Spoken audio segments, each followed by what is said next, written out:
Hello বন্ধুগণ, আমি সাধনা আরও একটা ঝাঁকানাকা রেসিপি নিয়ে হাজির হয়ে গেলাম। তো বন্ধুগণ, ছাতু তো আমরা অনেক রকমভাবে খেয়েছি, কিন্তু একবার এইভাবে ছাতুর মধ্যে দিয়ে দাও আলু, আর আলুর সাথে নিজের পছন্দ মতো দু একটা সবজি মিশিয়ে তৈরি করে নাও দারুণ স্বাদের এই টিফিন রেসিপিটা।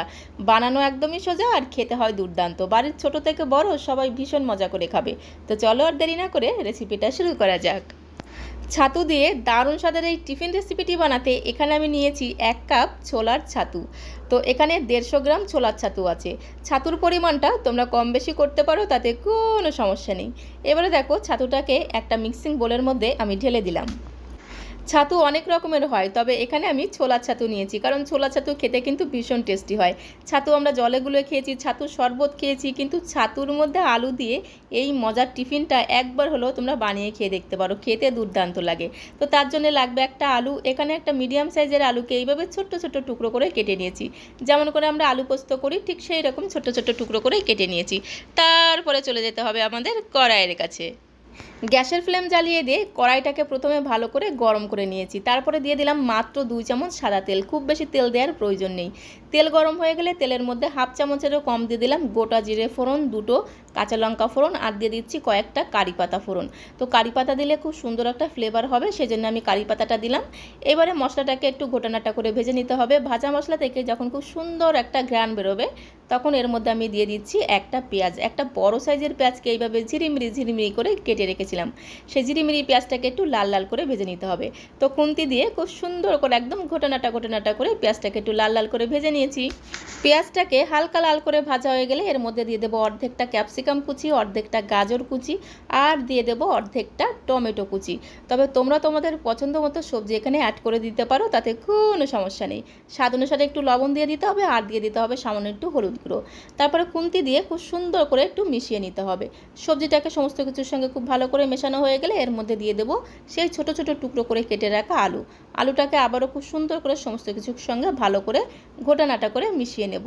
ভালো করে মেশানো হয়ে গেলে ধামা চাপা দেবো, মানে ঢাকনা বন্ধ করে জাস্ট সবজিটাকে একটু হাফ সেদ্ধ করে নেব, খুব বেশি কিন্তু সেদ্ধ করব না। সবজিটা সেদ্ধ হতে বসিয়ে দিয়ে এদিকে আমরা কয়েকটা কাজ একটু এগিয়ে রাখবো। এইবারে দেখো, মিক্সিং বোলের মধ্যে আমি দিয়েছিলাম 1 কাপ ছোলার ছাতু। এবার 1 কাপ ছাতুর মধ্যে আমি দিয়ে দিলাম হাফ কাপ ময়দা। তো এখানে আমি ময়দা ব্যবহার করেছি, তোমরা চাইলে কিন্তু ময়দার পরিবর্তে চালের গুঁড়ো দিতে পারো, তাতে কোনো সমস্যা নেই। সামান্য একটু লবণ দিলাম, তারপরে একটা চামচ দিয়ে সমস্ত শুকনো উপকরণগুলোকে খুব ভালো করে মিশিয়ে নিতে হবে। শুকনো উপকরণগুলো খুব ভালো করে মেশানো হয়ে গেলে অল্প অল্প করে রুম টেম্পারেচারে রাখা জল দিয়ে খুব সুন্দর একটা ডো আমাদের রেডি করে নিতে হবে। একবারে কিন্তু বেশি জল দেওয়া যাবে না, অল্প অল্প করে জল দেবো, আর খুব সুন্দর একটা ডো আমাদের রেডি করে নিতে হবে। যেহেতু ছোলার এই ডো কিন্তু ভীষণ আঠালো হয়, আর ভীষণ সফট আর নরম তুলতুলে হয়, দেখেই তোমরা বুঝতে পারছো। এইভাবে একদম চেপে চেপে ঠেসে ঠেসে খুব সুন্দর করে একদম ঝাঁকানাকা করে এইরকম একটা ডো আমাদের রেডি করে নিতে হবে। এদিকে দেখো, সবজিটা কিন্তু আমাদের হয়ে গেছে, 2 মিনিট হয়ে গেছে। সবজিটাকে হাফ সেদ্ধ করে নিয়েছি। এবারে খুন্তি দিয়ে আবারও খুব সুন্দর করে একটু মিশিয়ে নিতে হবে। সবজিটাকে খুব ভালো করে খুন্তি দিয়ে নেড়েচেড়ে মেশানো হয়ে গেলে নামানোর আগে এর মধ্যে দিয়ে দেবো 1 চামচ ম্যাগি মশলা। যে কোনো নুডলসের মশলা তোমরা দিতে পারো। ম্যাগি মশলা দিলে খুব সুন্দর একটা টেস্ট হবে, ফ্লেভারটাও দুর্দান্ত হবে, বাচ্চারা ভীষণ মজা করে খাবে। দিয়ে দিলাম সামান্য একটু গরম মশলার গুঁড়ো, আর দিয়ে দিলাম সামান্য একটু চিনি। একটু মিষ্টি মিষ্টি খেতে হবে, খেতে কিন্তু ভালোই লাগবে। আর দিয়ে দিলাম বেশ কিছুটা ধনিয়া পাতা কুচি। এবারে আবারও সমস্ত কিছুকে একটা খুন্তি দিয়ে খুব সুন্দর করে একদম ঘোটানাটা ঘোটানাটা করে 30 থেকে 40 সেকেন্ডে একটু মিশিয়ে নিতে হবে। খুব ভালো করে মেশানো হয়ে গেলে সবজিটা কিন্তু আমাদের একদমই রেডি হয়ে গেছে। গ্যাসের ফ্লেম বন্ধ করে দিয়ে সবজিটাকে একটি প্লেটের মধ্যে আমি নামিয়ে নেব। বাচ্চারা অনেক সময় সবজি খেতে চায় না, কিন্তু এইভাবে বিভিন্ন রকম সবজি দিয়ে ছাতুর এই রেসিপিটা বানিয়ে দেখবে, বাচ্চারা ভীষণ মজা করে খাবে, আর একটা খেলেই কিন্তু পেট একদম ভরে যাবে। এবারে দেখো, চলে আসলাম ডোয়ের কাছে। ডো থেকে ছোট ছোট করে লেচি কেটে নেব। রুটি তৈরি করার সময় আমরা যেরকম লেচি কাটি, তার থেকে একটু ছোট করে লেচি কেটে নেব। তারপরে 2 হাতের তালুতে রেখে একটু গোল গোল বলের মতো তৈরি করে নেব। এবারে এইভাবে একটু চ্যাপটা করে একটা বাটির মতো শেপ তৈরি করে নেব। আর এই বাটিটা তৈরি করার সময় ভীষণ মজা পাবে, কোথাও ফেটে যাবে না, ভেঙে যাবে না। যারা কোনোদিন এই রেসিপিটা বানাওনি, তারাও যখন বানাবে দেখবে 100% সাকসেসফুল পাবে। এবারে দেখো, এরকম একটা বাটি তৈরি করে নিলাম। এবারে 2 চামচ সবজির পুর এইভাবে বাটির মধ্যে দিয়ে দেবো, মানে যতটা পুর ধরবে ততটা সবজির পুর বাটির মধ্যে দিয়ে দেবো। তারপরে খুব সুন্দর করে একদম ঝাঁকানাকা করে মুখটাকে আমাদের একটু আটকে দিতে হবে। তো বন্ধুগণ, এইভাবে চারিদিক থেকে চেপে চেপে মুখটাকে আমাদের একটু আটকে নিতে হবে। আর মুখটাকে আটকানোর সময় দেখবে কোথাও ফেটে যাবে না, ভেঙে যাবে না। যেহেতু ছাতু দিয়ে তৈরি, ডোটা কিন্তু ভীষণ আঠালো হয় আর সফট নরম স্মুথ একটা ডো তৈরি হয়। তো এইভাবে দেখো মুখটাকে আটকে দিয়ে খুব সুন্দর করে গোল করে এইভাবে একটু চ্যাপটা করে শেপ তৈরি করে নিলাম। তো এইভাবে প্রত্যেকটা টিফিন আমি তৈরি করে নেব। ঠিক একই রকমভাবে আরও একটা টিফিন আমি তোমাদের তৈরি করে দেখাচ্ছি।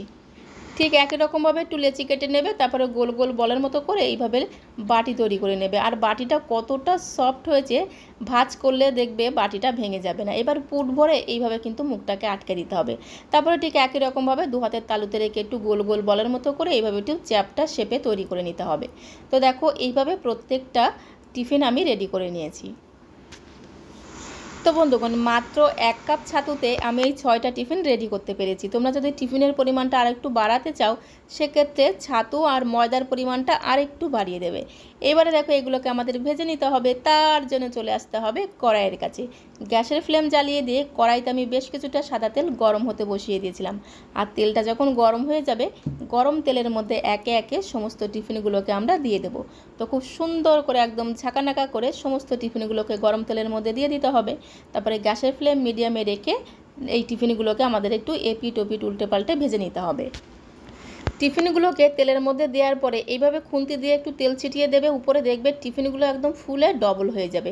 তো তোমরা দেখেই বুঝতে পারছো টিফিনগুলো একদম ফুলে ডবল হয়ে গেছে। এবারে এপিট ওপিট উল্টে পাল্টে টিফিনগুলোকে আমাদের একটু লাল লাল করে ভেজে তুলে নেব। গ্যাসের ফ্লেম মিডিয়ামে রেখে এপিট ওপিট উল্টে পাল্টে মোটামুটি 3 থেকে 4 মিনিট সময় ধরে টিফিনগুলোকে আমাদের একটু ভেজে নিতে হবে। তো বন্ধুগণ, ছাতু দিয়ে তৈরি এই টিফিনগুলো বানানো একদমই সোজা। ঘরে থাকা সামান্য কয়েকটি উপকরণ দিয়ে ঝটপট করে বানিয়ে নেওয়া যায়। খেতে হয় দুর্দান্ত। আর দেখতে দেখো কতটা সুন্দর হয়েছে। দেখতে যতটা সুন্দর, খেতে কিন্তু তার থেকে অনেক অনেক গুণ বেশি সুন্দর। বাড়ির ছোট থেকে বড় সবাই ভীষণ মজা করে খাবে। তো টিফিনগুলোকে দেখো লাল লাল করে ভেজে নিয়েছি আর কত সুন্দর দেখতে হয়েছে। ঠিক এইভাবে কিন্তু তোমরাও এই রেসিপিটা একবার বানিয়ে দেখতে পারো। আশা করি তোমাদেরও ভীষণ ভীষণ ভালো লাগবে। সমস্ত টিফিনগুলো ভেজে নিয়েছি, এবার একটি প্লেটের মধ্যে আমি সাজিয়ে নিয়েছি। ছাতুর তৈরি এই নাস্তাগুলো উপরে একদম মুচমুচে আর খাস্তা হয় আর ভেতরে হয় সফট। তো এর সাথে আমি নিয়েছি টমেটো সস, কারণ টমেটো সসের সঙ্গে খেতে কিন্তু দুর্দান্ত লাগে। বাচ্চারা তো ভীষণ মজা করে খাবে আর এই একটা খেলেই কিন্তু পেটটা অনেকক্ষণ অবধি ভরা থাকে। তো দেখো একটি নাস্তা মানে একটি টিফিন আমি তোমাদের ভেঙে দেখিয়ে দিলাম। ভেতরটা দেখো কতটা ইয়ামি, খেতে ভীষণ টেস্টি হয়। ছাতুর তো অনেক রকম আইটেম তোমরা খেয়েছো, একবার ছাতু দিয়ে এই রেসিপিটা বানিয়ে খেয়ে দেখো। আশা করি তোমাদেরও ভীষণ ভীষণ ভালো লাগবে। তো বন্ধুগণ, ছাতু দিয়ে তৈরি দারুণ স্বাদের এই সহজ সুন্দর রেসিপিটা তোমাদের কাছে কেমন লাগলো কমেন্ট বক্সে অবশ্যই লিখে জানিও। ভালো লাগলে আমার চ্যানেলটিকে একটি লাইক আর শেয়ার করে দিয়ে আমার চ্যানেলের পাশে থাকার অনুরোধ রইল। আমার চ্যানেলে যদি কোনো নতুন বন্ধু এসে থাকো, প্লিজ আমার চ্যানেলটিকে লাইক করে রেখো, যাতে যখন এরকম সুন্দর সুন্দর ভিডিও আপলোড করব সঙ্গে সঙ্গে নোটিফিকেশন তোমার কাছে পৌঁছে যায়। তো আজকের মতো এই পর্যন্ত। সবাইকে অসংখ্য ধন্যবাদ।